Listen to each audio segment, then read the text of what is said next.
Once you get labeled as a disruptive physician, they can take further. Thank you for having this conversation. It's a conversation that does not happen enough with physicians in general, but particularly for medical students and residents. What can happen to you once you get labeled as a disruptive physician? Legitimately so sometimes, not legitimately so other times. How that can just impact your overall career. And I wanted to share this book. It's called Physician Non Grata, and the author is Ryan Bailey, MD. I did not see him here on TikTok. I do believe he's on Instagram.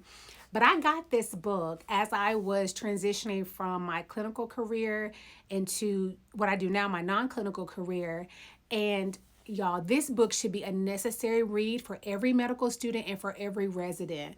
Because one of the things he talks about in there is how easy it is for someone to make a complaint or allegation against you. And one thing physicians don't understand is that we do not have due process when it comes to medical boards and when it comes to privileges in hospitals.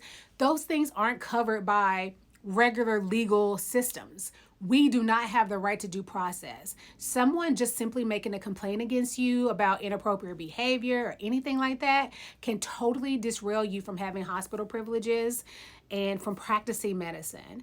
And he talks about in this book multiple examples of doctors that he has worked with. So he works with doctors who've been labeled problems or disruptive, and he talks about multiple cases in which the things that people are sent to him for wouldn't even be something that you think will be something to make a complaint off of.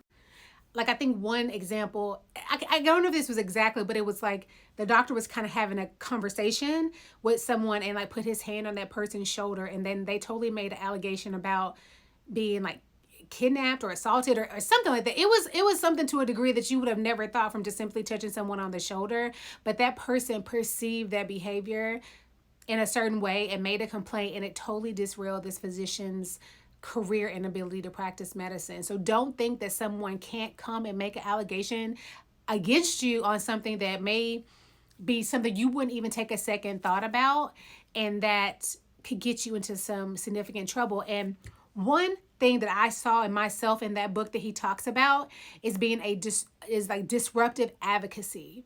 And I was reading that and I was like, wow, I would have never perceived myself as disruptive.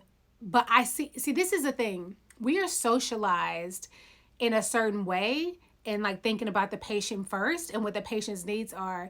And because we're shielded so much in residency, regarding politics and bureaucracy and just the normal like interpersonal drama that happens. When you're a medical student and a resident, you're trying to learn, you're trying to be focused on that. You're shielded from a lot of that. And then you become an attending, and some of the ways that we are taught to communicate with each other as physicians, we're taught to interact with each other. That doesn't work outside of the physician realm.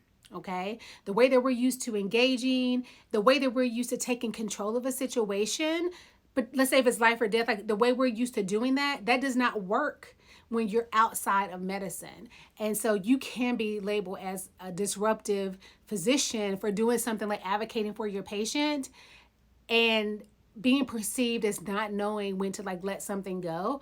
That can get you labeled as disruptive. And I was thinking about the times when I have been in meetings and I have what I would call stand up for a patient. And now I'm realizing, wow, that could have been perceived as being disruptive based on these other cultural ways that people navigate the system that are different from how physicians are socialized. And we have to get more education and training about this, because more and more we're faced to be in like corporate settings and understand the business of medicine. Again, something that we do not get a lot of training on.